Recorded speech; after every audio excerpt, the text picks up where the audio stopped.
আমরা দীর্ঘ আলোচনা করলাম রেল কর্মকর্তাদের সঙ্গে।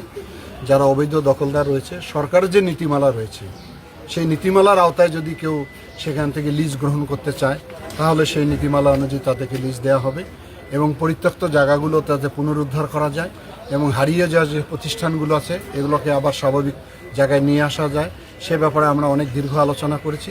ওনারা কিছু প্রস্তাবনা আমাকে দিয়েছেন, আমি সেটা ঢাকায় গিয়ে কাজ করব।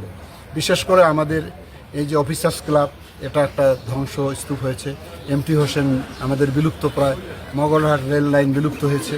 এগুলো অনেকগুলো কাজ, অনেকগুলো নিয়ে আলোচনা হয়েছে এবং সরকারের উন্নয়নমূলক কাজে রেলের জায়গার যদি প্রয়োজনীয়তা দেখা দেয় রেল সেখানে আমাদেরকে সহযোগিতা করে। বুড়িমারি এক্সপ্রেস চালু, বুড়িমারি আমাদের র্যাক এবং এটা ইঞ্জিন সাপেক্ষে আমরা একটা সিদ্ধান্ত নিতে পারি।